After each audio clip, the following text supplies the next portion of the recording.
Les dialogues dans les séries françaises sont-ils aussi affligeants qu'on l'entend parfois? Voilà la question. Est-ce que vous serez sur le coup? Bonjour. Bonjour. J'oublie à chaque fois, c'est fou. Bonjour. Les dialogues dans les séries françaises sont-ils aussi affligeants qu'on l'entend parfois? Évidemment non. Et pour s'en convaincre, prenons 7 exemples récents qui me paraissent très instructifs.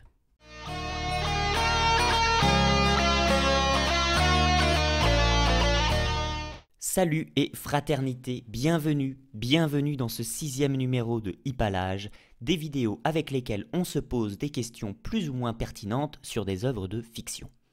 Aujourd'hui, on va s'attaquer au dialogue dans les séries, vaste et méandreux sujet. Le dialogue a vraiment une place toute particulière dans le théâtre et dans l'audiovisuel. Il est immensément moins fondamental que la construction de scénarios, il demande moins d'efforts que la mise en scène, et pourtant, c'est ce qu'on retient.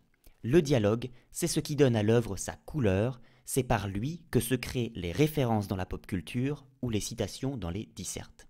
Aussi, un film peut-il être un chef-d'œuvre scénaristique ou une claque visuelle, et pourtant être inregardable si les dialogues ne sont pas à la hauteur. D'ailleurs, on a tous une opinion bien tranchée sur le sujet, et on entend souvent dire, à raison, que certaines séries ou certains téléfilms français notamment sont nuls parce qu'ils débordent de vocabulaire naïf, de paraphrases et de répliques convenues.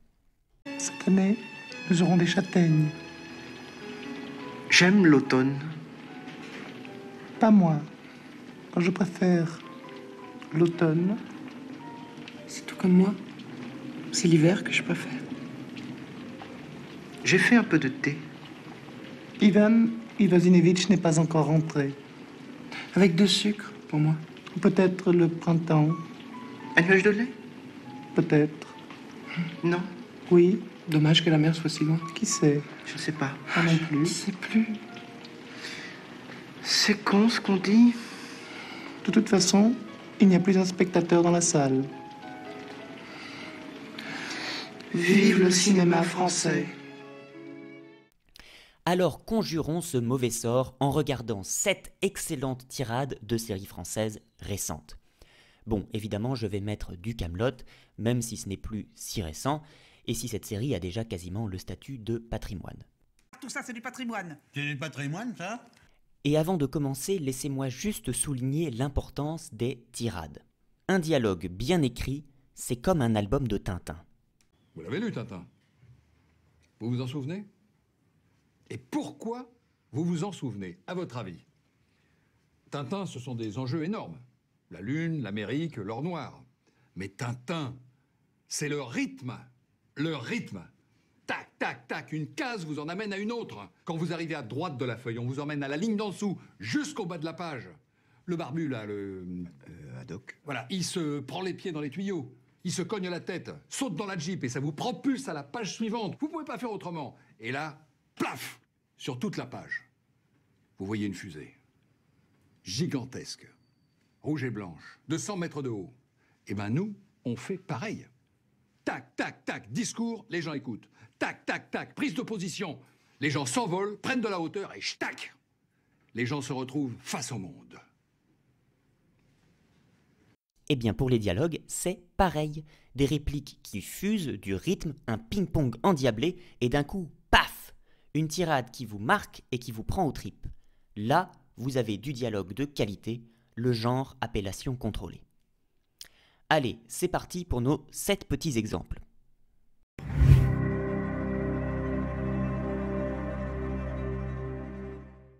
On commence tranquillement, on n'en est qu'à l'échauffement, avec une série qui a eu pas mal de succès ces dernières années, 10%.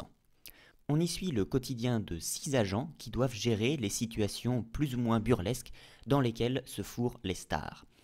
Le retentissement de la série tient, en plus de son indéniable qualité, à la présence de nombreux comédiens bien connus qui jouent leur propre rôle avec une bonne dose d'autodérision. Même si le concept me paraît s'épuiser au bout de 4 saisons, et même si on observe un monde finalement assez auto-centré, la série a de puissantes tirades, parmi lesquelles celle-ci. De toute façon, je suis d'accord avec toi, Igor, c'est vrai que c'est très violent. Mais oui. Mais C'est une volonté du réalisateur de montrer avec réalisme, avec force, toute la violence de l'époque, toute sa cruauté. Et d'ailleurs, je pense que si tu l'as ressenti aussi fort, c'est qu'il a réussi son pari. Parce qu'en fait, quand on regarde dans le détail les scènes, leur description, il n'y a pas tant de violence. Enfin... C'est pas gratuit, non, c'est finement amené par les personnages du peuple. Ils souffrent tous les jours des restrictions qu'on leur impose, qui s'accumulent, et ça, c'est inouï comme violence. Justement. Alors oui, ils prennent les armes. Et qu'est-ce qui se passe? On les traite de barbares. Mais le film, il interroge ça, justement. Qui sont les vrais barbares? C'est quoi la vraie violence? La franche colère? Ou les petits coups en douce? La malhonnêteté quotidienne et banale? Le sans-gêne? L'abandon permanent de l'idée de bien public? Alors moi, je pense à Brecht, qui déjà à son époque nous disait « On parle souvent de la violence du fleuve, mais on parle jamais de la violence des digues qu'ils contiennent. » Non? Quand même. Excusez-moi, mais... Ça fait longtemps que j'ai pas été impressionné par quelqu'un avec qui je suis autant en désaccord. Je crois bon de mettre en avant cette réplique assez courte parce qu'elle renferme deux choses qui me marquent à coup sûr. Des comédiens extrêmement talentueux et des références culturelles bien choisies, mais qui ne servent pas un propos pédant.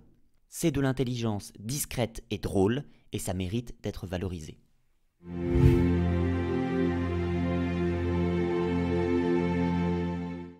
Changement d'ambiance avec L'École du pouvoir, une mini-série méconnue des années 2000 où l'on suit le parcours de 4 énarques de la promotion Voltaire. Des jeunes gens engagés qui ont l'ambition de changer la France et qui traversent les années Mitterrand avec leur lot de désillusions.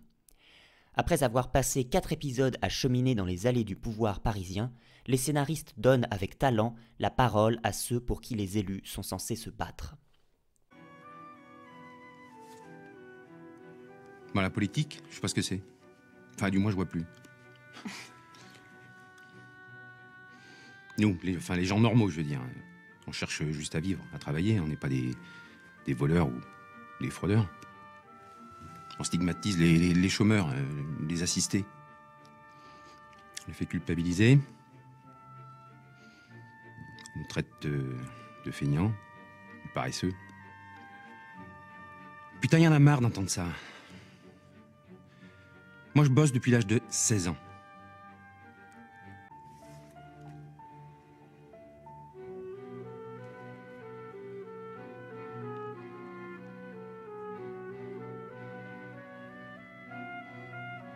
Vous vivez dans un appartement? Non, dehors. Vous vivez dehors? Ça fait 7 ans maintenant. Comment ça va se terminer? Si ça continue, on va débrayer un bon coup. Y a pas de raison. Et pas que pour 1 ou 2 jours. Mais le temps qu'il faut. Jusqu'à ce qu'ils écoutent. Ils? Ben, eux. En voyant cette tirade quasi prophétique qui me paraît bien capter le sentiment diffus qu'on ressent dans la société, j'ai immédiatement pensé aux dernières lignes de Germinal qui, elles aussi, annoncent des bouleversements à venir. Étienne Lantier, joué par Renaud. On a un virus. Connard de virus. Non, pas ce Renaud-là, le Renaud des années 90. Étienne Lantier, donc, se laisse aller à une rêverie de justice sociale sur fond de printemps naissant. Il avait jeté la gourde de ses rancunes. Oui, la Maheude le disait bien, avec son bon sens. Ce serait un grand coup. S'enrégimenter tranquillement, se connaître, se réunir en syndicat lorsque les lois le permettraient. Puis le matin où l'on se sentirait les coudes, où l'on trouverait des millions de travailleurs en face de quelques milliers de feignants, prendre le pouvoir, être les maîtres. À quel réveil de vérité et de justice. Maintenant, en plein ciel, le soleil d'avril rayonnait dans sa gloire, échauffant la terre qui enfantait. De toutes parts, des graines se gonflaient, s'allongeaient, gerçaient la plaine, travaillaient d'un besoin de chaleur et de lumière. Un débordement de sève coulait avec des voix chuchotant. Le bruit des germes s'épandait en un grand baiser. Encore, de plus en plus distinctement, comme s'ils se fussent rapprochés du sol, les camarades tapaient. Aux rayons enflammés de l'astre, par cette matinée de jeunesse, C'était de cette rumeur que la campagne était grosse. Les hommes poussaient, une armée noire, vengeresse, qui germait lentement dans les sillons, grandissant pour les récoltes du siècle futur, et dont la germination allait faire bientôt éclater la terre.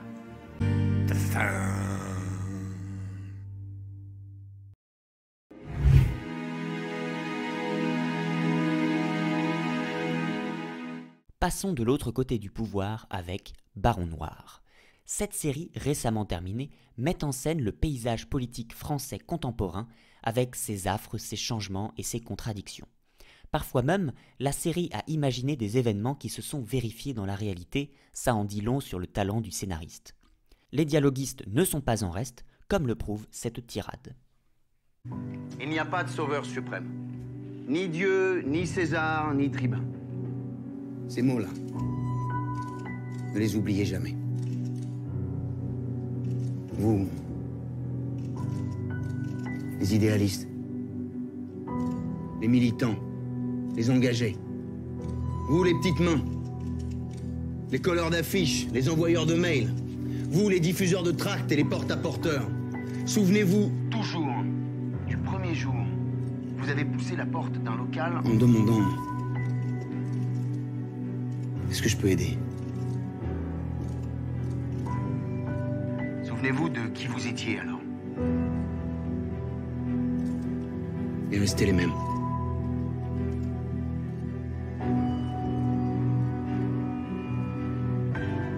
Restez les mêmes.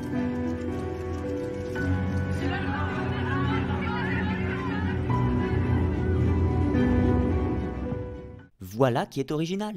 Montrer des politiciens, certes, des ambitieux, des corrompus, très bien, mais aussi des êtres humains avec la volonté de bien faire. Je trouve bien plus intéressant de mettre en scène un élu défait qui fait l'éloge de l'engagement que se contenter d'un énième abruti corrompu qui dégoûte tout le monde.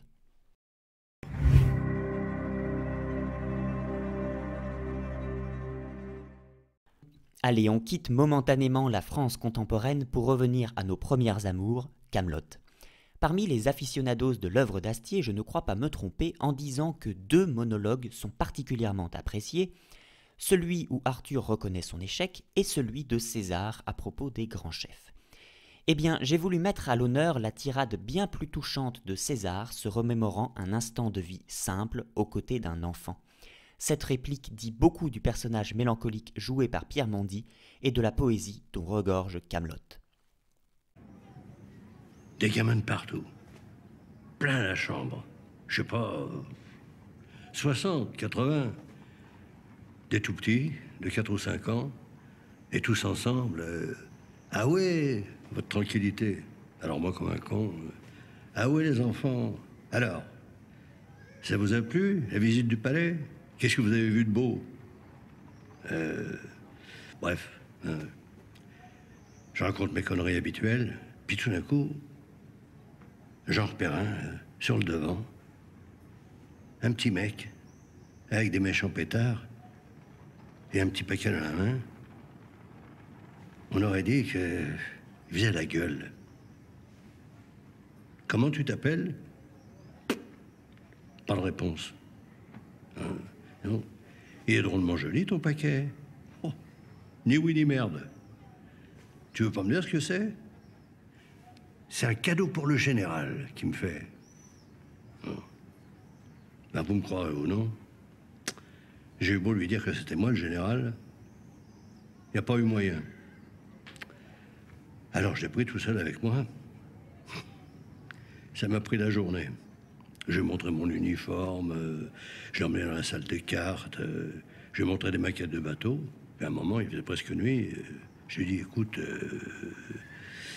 ça va peut-être aller, là, non? Bah, tu vois quand même bien que c'est moi, le général. Hein? Alors, tu me donnes le paquet, mais on ne parle plus. Il m'a dit... D'accord. C'était des petites meringues, blanches, rondes comme ça. Ah, drôlement bonnes. On les a mangées tous les deux sur la terrasse. Sans rien dire.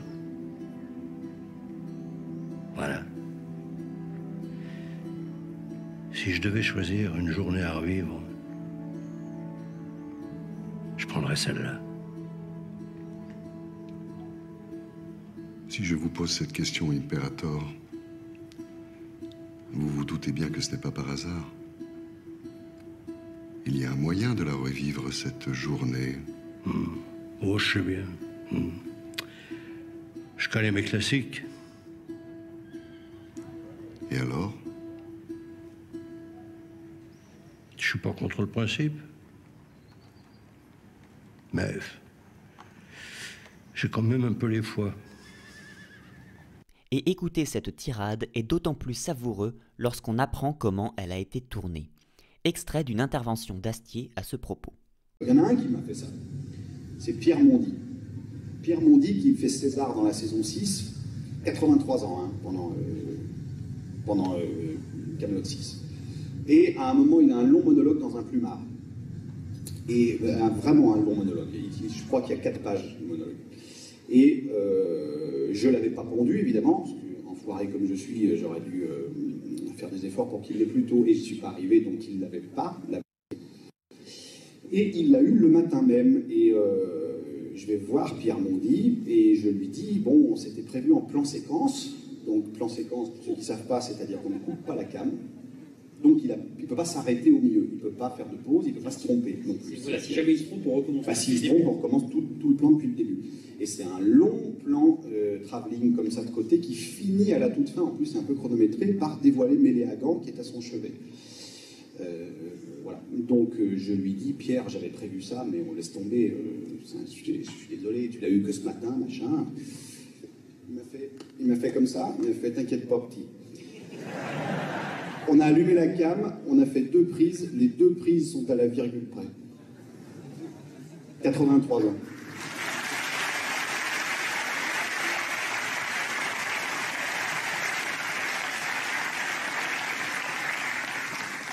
Voilà. Et Pierre Mondy m'a dit, je vais essayer de vous le faire sans pleurer, j'ai du mal à faire ça.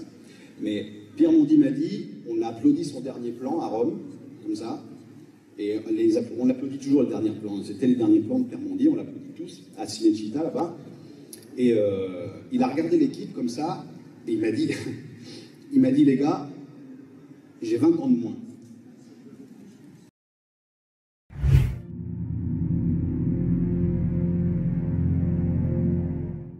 Laissons momentanément Kaamelott, nous y reviendrons à coup sûr dans de prochaines vidéos, et penchons-nous sur une série dont je ne cesse de constater l'immense richesse, Un village français. Le propos de cette série est simple, suivre la vie d'une sous-préfecture fictive et de ses habitants sous l'occupation. De nombreuses scènes sont parfaitement ciselées, mais j'ai choisi de souligner cette entrevue entre la Dame du Lac et le nazi d'OSS 117. Ici, ce ne sont pas du tout les mêmes personnages qui se confrontent dans cette scène glaçante où par de simples mots, on nous fait ressentir concrètement l'horreur de la Shoah. Et pourquoi voudrais-tu que je me laisse faire? Pourquoi?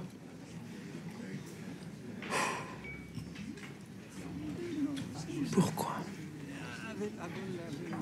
Tu sais ce que je faisais en Russie? La guerre, non? Oui, si on veut. J'avais 2 tâches principales. Interrogatoire des prisonniers afin de dénicher les commissaires politiques et de les liquider. Ça, c'était le plus amusant. Et puis, il y avait l'autre tâche.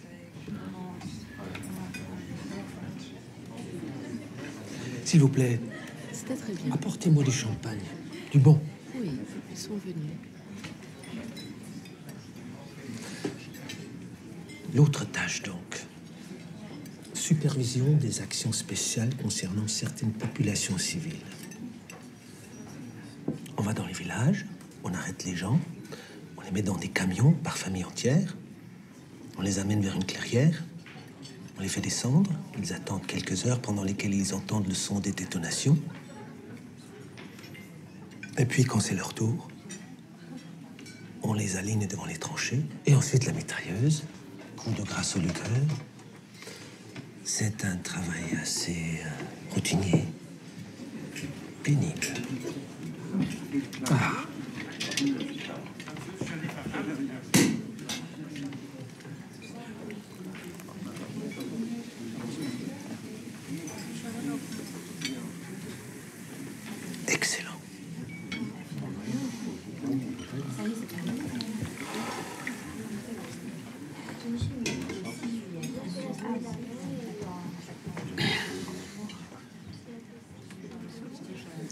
bout d'un moment, les tranchées sont pleines de corps, un ras-bord.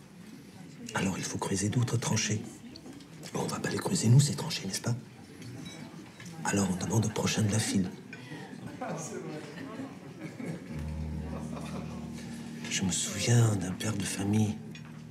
Il devait avoir 6 ou 7 enfants. Il est grand, maigre, porte une kippa, il a ces espèces de nattes des juifs. Je m'approche de lui, je lui dis: il faut que vous creusiez de là à là. Il a vu les exécutions juste avant. Il sait que je lui demande de creuser sa propre tombe, leur tombe, pour lui, sa femme et ses enfants. Il regarde la pelle qui est fichée dans le sol. Il pourrait essayer de me donner un coup de pelle pour me dire qu'il refuse de creuser. Eh bien non, figure-toi.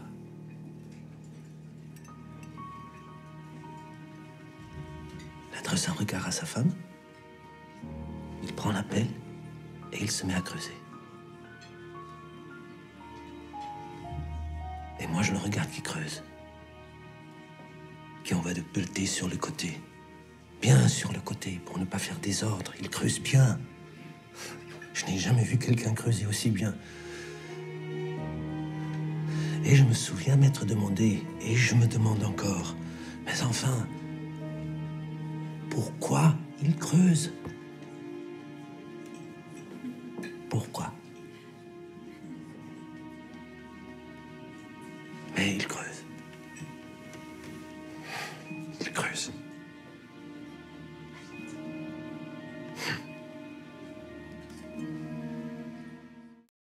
Je frissonne à chaque écoute. J'en profite pour annoncer qu'il est fort probable que certaines futures vidéos soient consacrées à cette série dont je voudrais partager la richesse avec vous. J'espère que ça vous plaira.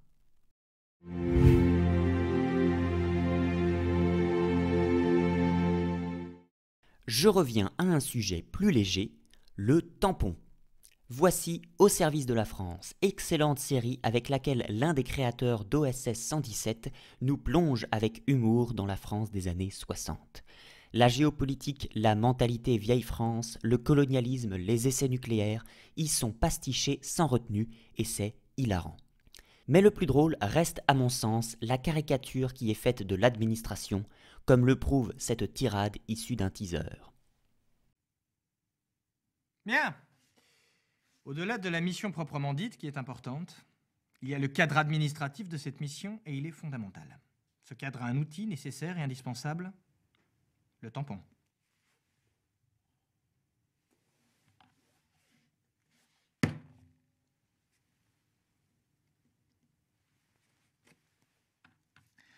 Le tampon est présent en amont de la mission, le tampon est présent en aval de la mission. En amont.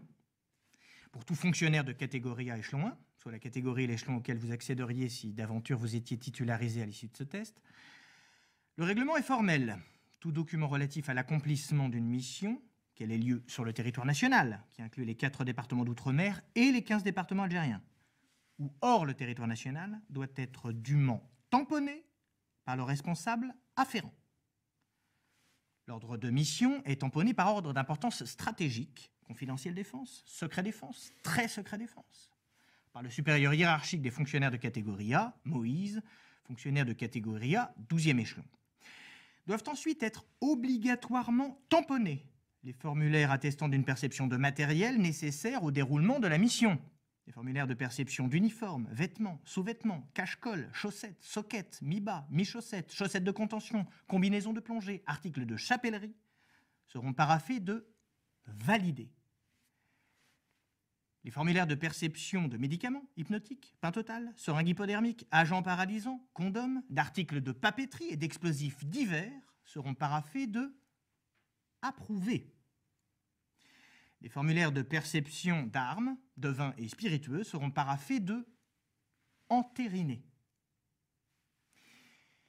Les matériels seront perçus auprès de la DSLTO, Direction du soutien logistique et technique aux opérations. Les formulaires seront tamponnés par son responsable.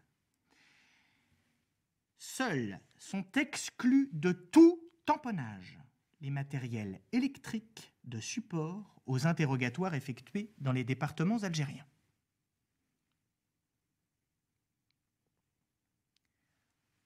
En aval, au retour de mission, les matériels perçus seront restitués à la DSLTO par les agents concernés. Le formulaire de restitution sera paraphé de tamponné. Si le fonctionnaire de catégorie A échelon 1 doit effectuer en cours de mission des dépenses nécessaires au déroulement et à l'accomplissement de son travail, il devra fournir des factures comportant le nom de l'établissement et son numéro de patente. Sont concernés les restaurants, hôtels, bars, bars à hôtesses, magasins de vêtements et de sous-vêtements, maisons de complaisance, papeterie, officines de pharmacie, chapellerie. Si ces factures sont jugées conformes et idoines, elles seront paraphées par le directeur de la direction financière et comptable, Henri Le Chiot. Moi-même.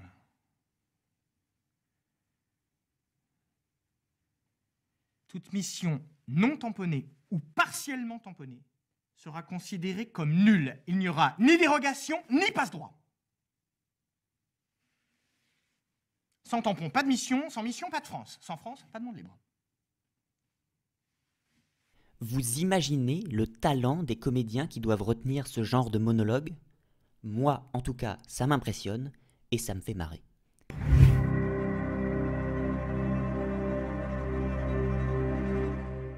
Et voici la dernière tirade de cette petite liste, une réplique de la très bonne série Le Bureau des légendes, thriller de 4 saisons qui nous fait rentrer dans les services de renseignement français avec un réalisme bien plus cru et pesant que l'exemple précédent. De mon point de vue, c'est avec ce monologue de la première saison qu'on comprend réellement les enjeux personnels auxquels un agent de renseignement est confronté. Vous avez 2 cercles. Le premier, c'est pour les amis, le deuxième, c'est pour les cibles. Ces 2 cercles ne doivent jamais se rencontrer. Les amis restent des amis, les cibles, vous pouvez les faire amis avec elles, mais ce ne sont pas des amis. Ça veut dire quoi?